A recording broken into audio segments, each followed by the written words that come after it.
بسم اللہ الرحمن الرحیم۔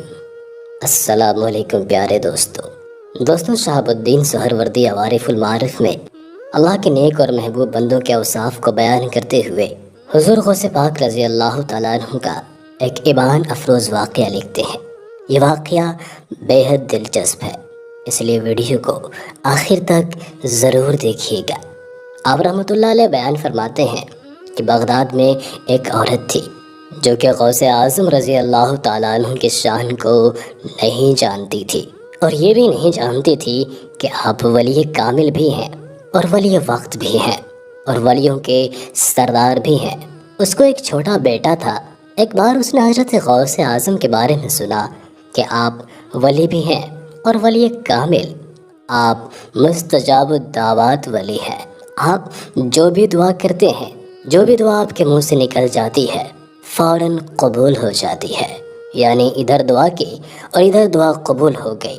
آپ کے صحبت میں ہر کوئی فیض حاصل کرتا ہے اور ہر کوئی برکتیں لے کر اٹھتا ہے۔ آپ کی صحبت میں کوئی بھی شخص ولی بن جاتا ہے اور کوئی بھی آپ کی صحبت سے خالی نہیں لوٹتا۔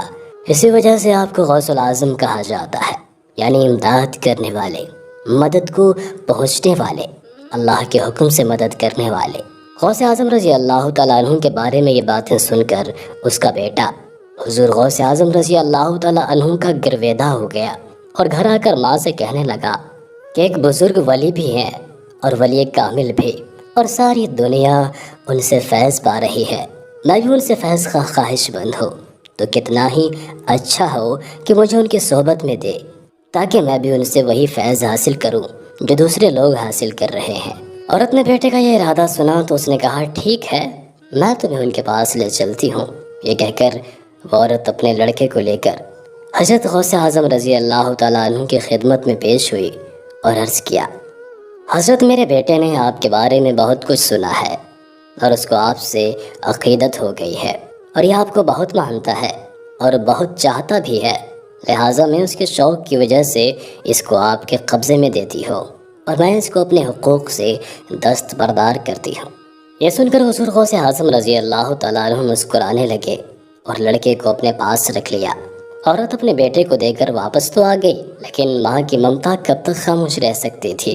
اندر بار بار ابال اٹھتا اور دل میں بیٹے کو ملنے کی خواہش ٹھاٹھیں مارنے لگتی۔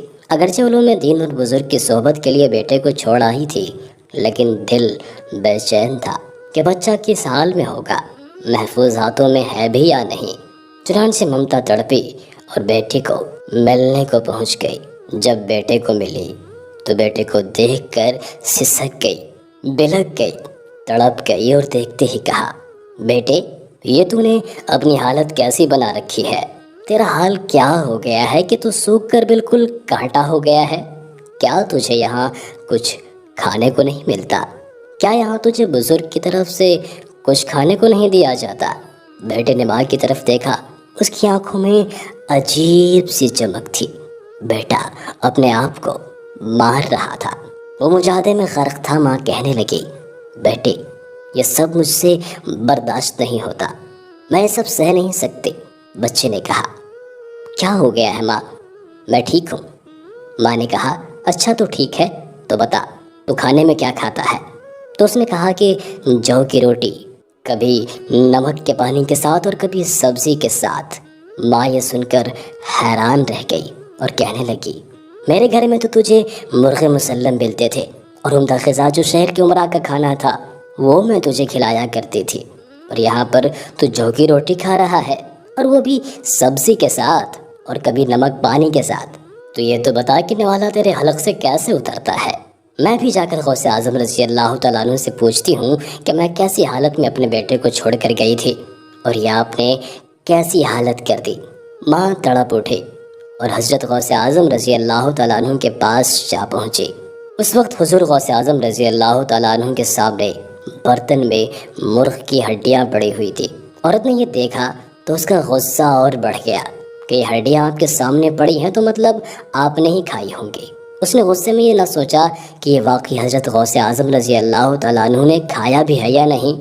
عورت بولی، اے وقت کے ولی، میں نے اپنے جگر گوشے کو آپ کی غلامی میں اس لیے تو نہیں دیا کہ وہ صرف جو کی روٹی کھائے، اور اپنی جان سے جاتا رہے، اس کے تن پر گوشت کم ہو گیا ہے اور وہ لاغر ہوا چلا جا رہا ہے۔ میرے سامنے میرے بیٹے کی یہ حالت دیکھ کر میری کیا حالت ہوگی، آپ اندازہ لگائیے۔ اور آپ ہیں کہ یہاں مرغ مسلم کھا رہے ہیں۔ میں اپنے بیٹے کو اس لیے یہاں چھوڑ کر گئی تھی کہ آپ اسے جو کی روٹی کھلائیں۔ حضرت غوث اعظم رضی اللہ تعالیٰ عنہ نے اسے شفقت سے سسکتی بے تڑپتی ماں کو سمجھایا، کیونکہ ماں کمزور دل ہوتی ہے، خاص طور پر بچے کے معاملے میں۔ چنانچہ اسے سمجھایا کہ ریاضت کا ایک ہی نتیجہ ہوتا ہے کہ جسم کی کثافت کم ہونے سے کمزور ہو جائے تاکہ روح کی لطافت بڑھ جائے اور اس کی طاقت میں اضافہ ہو۔ تمہارا بیٹا بھی اس مرحلے سے گزر رہا ہے۔ عورت جھٹ بولی، مگر یہ کہاں کا انصاف ہے کہ آپ خود تو مرغ کھائیں اور میرا بیٹا جو کی روٹی کھائے؟ حضور غوث اعظم رضی اللہ تعالیٰ عنہ نے کسی ناگواری کا اظہار کیے بغیر مرغ کی ہڈیوں پر ہاتھ رکھا اور بلند آواز سے فرمایا، اللہ کے حکم سے کھڑی ہو جا، جو کہ بوسیدہ ہڈیوں کو زندہ کرنے والا ہے۔ جیسے ہی حضرت غوث اعظم رضی اللہ تعالیٰ عنہ کے زبان مبارک سے یہ الفاظ ادا ہوئے، مرغ زندہ ہو گیا۔ حضرت غوث اعظم رضی اللہ تعالیٰ عنہ نے عورت کو مخاطب کر کے فرمایا، جب تیرا بیٹا اس قابل ہو جائے گا تو اسے اجازت ہے جو چاہے کھایا کرے۔ یہ دیکھ کر عورت بے ہوش ہو گئی اور کچھ دیر بعد ہوش میں آئی تو کہنے لگی، حضرت مجھ سے غلطی ہو گئی، مجھے آپ کو پہچاننے میں غلطی ہو گئی، لوگ آپ کے بارے میں جو بھی کہتے ہیں سچ ہی کہتے ہیں۔ میں اپنے بیٹے کی خواہش پر اسے یہاں چھوڑ گئی تھی، میرا دل اس پر راضی نہیں تھا، بلکہ بچے کے سامنے بے بس ہو گئی تھی کہ وہ آپ جیسے استاد کی صحبت میں رہنا چاہتا ہے۔ میرے دل میں وہ عقیدت نہیں تھی، مگر آج جو منظر میں نے دیکھا اس کے بعد میں آپ کی سچی عقیدت بند ہو گئی ہوں۔ اب میں کبھی نہیں چاہوں گی کہ میرا بیٹا کبھی بھی میرے پاس آئے، بلکہ میری خواہش ہے کہ یہ ہمیشہ آپ کی صحبت میں رہے اور آپ کا فیض لے کر اور برکتیں حاصل کر کے دوسروں کو بھی فیض یاب کرے اور آپ کی طرح مستجاب الدعوات بنے اور ہمیں روز محشر نجات دلانے کا ذریعہ بنے۔ محترم خواتین و حضرات، انسان جس طرح کی صحبت اختیار کرتا ہے، مزاج، طبیعت، رجحان ویسے ہی بن جاتے ہیں۔ بزرگوں کی صحبت میں اگر کوئی مکمل بزرگی اختیار نہ بھی کرے، پھر بھی کچھ دیر کے لیے ہی صحیح، ضرور اس کے دل میں آخرت کی فکر پیدا ہوگی، اسے اپنے گناہوں پر شرمندگی محسوس ہوگی اور دل میں اللہ کا خوف پیدا ہوگا۔ بزرگوں کی نظر میں وہ کیمیائی اثر ہوتا ہے جو بہت جلد انسان کو متاثر کرتا ہے۔ گنہگار اپنے گناہوں سے توبہ کر لیتے ہیں اور نیکوکار کی رفتاری عمل دوچند ہو جاتی ہے۔ واضح ہے کہ کسی بھی مرشد اور اللہ کے ولی کی صحبت سے اسی وقت فائدہ ہو سکتا ہے جبکہ استفادے کی سچی تڑپ ہو۔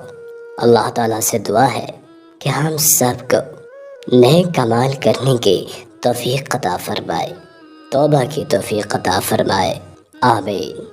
دوستوں، ہم یہ امید کرتے ہیں کہ آج کی ویڈیو آپ کو ضرور پسند آئی ہوگی۔ ویڈیو کو لائک کرنے کے ساتھ ساتھ دوستوں کے ساتھ شیئر بھی ضرور کر دیجیے گا۔ اپنا اور اپنے پیاروں کا بہت سارا خیال رکھیے گا۔ اللہ حافظ۔